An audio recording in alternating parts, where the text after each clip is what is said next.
Assalamualaikum warahmatullahi wabarakatuh. Alhamdulillahi rabbil alamin. Hamdal hamidin, hamdal mustaghfirin.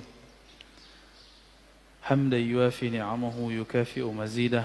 Asyhadu an la ilaha illallah. Asyhadu anna Muhammadan abduhu rasuluh. Allahumma salli wa sallim wa barik ala sayyidina Muhammad wa ala alihi wa ashabihi wa li baitihi wa zurriyatihi ajma'in wa ba'd.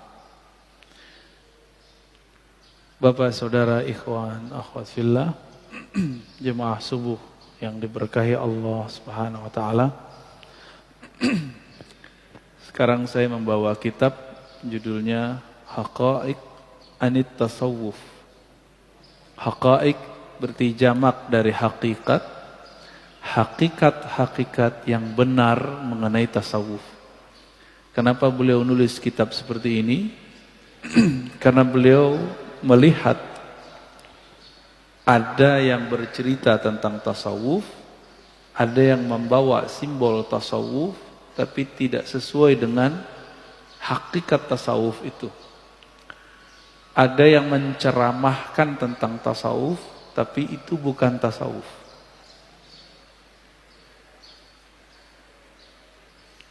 Maka di muqaddimah kitab Syekh Abdul Qadir Isa, beliau ini nulis kitabnya selesai tahun 1961. Sekarang 2021. Udah lama Pak ya? Udah lama banget. Tapi wafatnya belum lama, tahun 1991. Pengarang kitab ini adalah seorang mursyid thariqat Syadziliyah Al-Qadiriyah Al-Hashimiyah. Beliau pernah belajar di Aleppo, kemudian pindah ke Damaskus, ketemu gurunya, murabbinya, namanya Syekh Hashim. Ya. Pengikut beliau banyak, hampir di semua kota di Suriah, kemudian banyak juga di Turki. Ya, thariqahnya adalah thariqah Syadziliyah Al-Qadiriyah.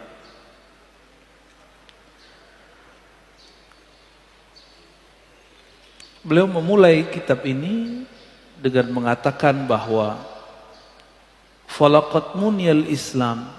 Jadi ketika Islam itu mulai muncul, maka selalu ada musuhnya.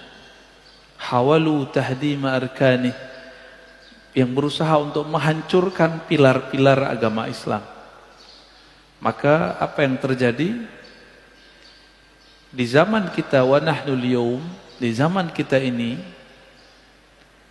muncul ilhadiyah, ateis, agnostik, ya, ibahiyah, kelompok yang dia membawa nama tasawuf lalu menghalalkan yang diharamkan Allah.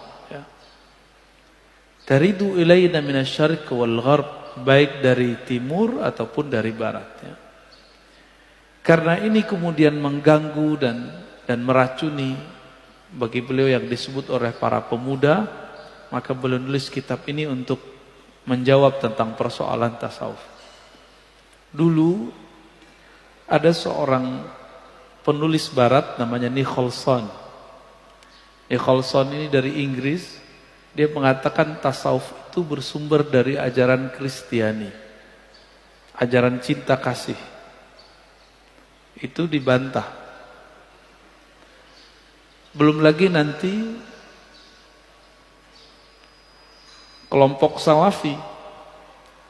Salafi menganggap tasawuf itu dari Buddha.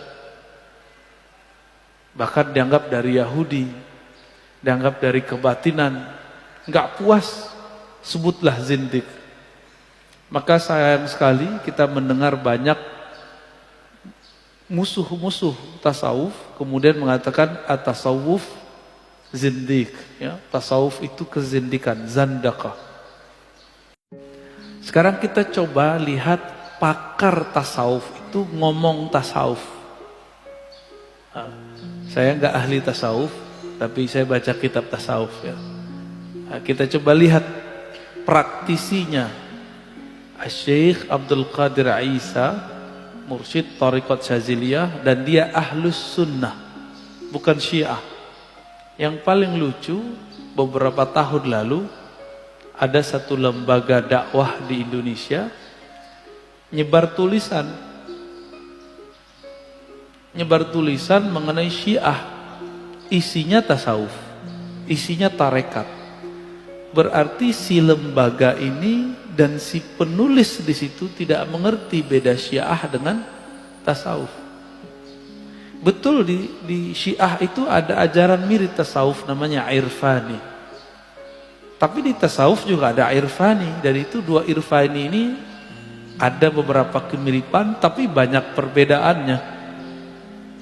Nah, banyak perbedaannya. Tasawuf itu tidak teoritis mutlak. Sedangkan irfani syiah itu banyak falsafahnya, filsafat ketuhanannya.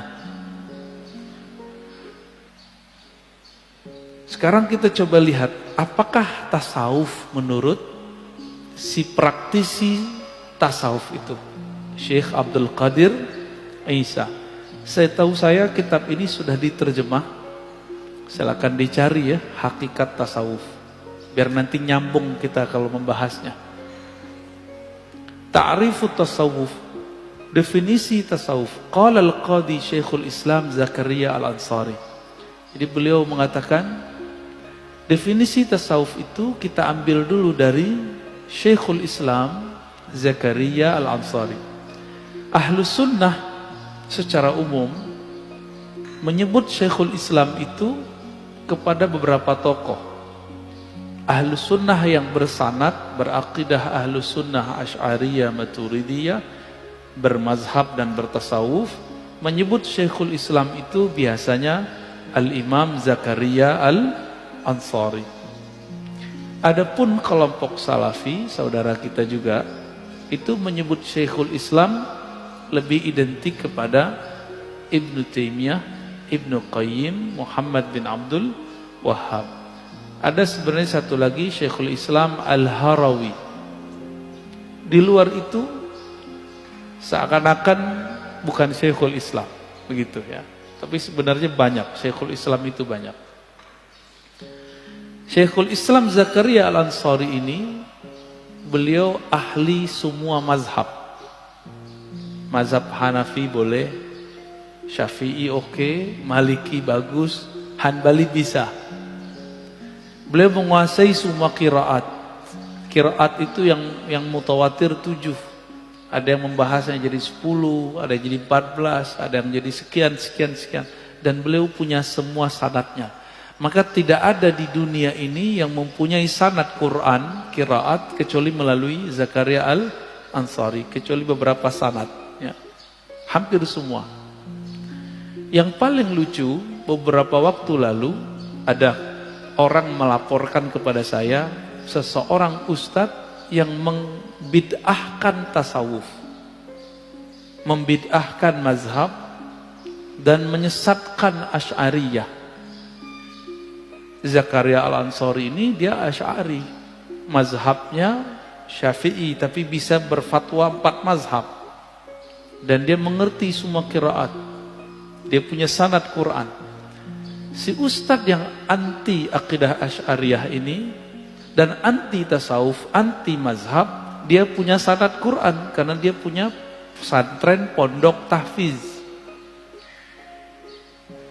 Diusut ternyata silsilah Qurannya kepada Zakaria Al-Ansari. Jadi kadang-kadang mereka itu menentang sesuatu padahal itu imamnya di Quran kayak di mana gitu ya. Apa kata beliau? At-tasawuf ilmun tu'rafu bihi ahwalu tazkiyatin nufus. Tasawuf itu ilmu, dengannya diketahui cara untuk membersihkan jiwa. Tazkiyatun nufus. Penyucian jiwa itu bahasa Arabnya tazkiyatun nufus. Gak cukup tazkiyatun nufus. Ada yang kedua, tasfiyatul akhlaq. Membeningkan akhlak. Gak cukup, ada yang ketiga, wa ta'miruz zahir wa ta'miruz zahiri wal batin. Lalu memakmurkan, menyibukkan, mengisi zahir dan batin. Linailis sa'adatil abadiyah, untuk mendapatkan kebahagiaan yang abadi. Ini versi siapa? Imam Zakaria Al-Ansari. Berarti tasawuf untuk beliau ada 3. Tazkiyatun nufus, tasfiyatul akhlak, membeningkan akhlak. Yang ketiga, mengisi zahir dan batin. Untuk apa semua itu? Untuk mendapatkan kebahagiaan abadi. Bahagia abadi itu ketika sang kekasih ketemu kekasihnya. Ketika orang yang merantau pulang ke kampungnya. Dan kita ini semua bersumber bukan dari bumi ini. Tubuh kita pulang ke bumi, tapi ruh kita bukan dari bumi.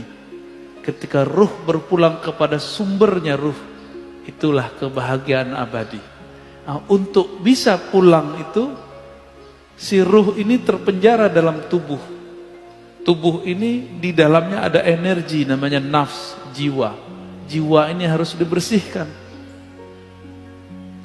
Akhlaknya harus dibeningkan. Maka kajian tazkiyatun nufus jika tidak diteruskan dengan tasfiyatul akhlak, maka akhlaknya tetap keras. Ngaji tazkiyatun nufus, tapi ketemu teman gak mau nyapa ya. Masuk masjid mau nyalahin orang mulu.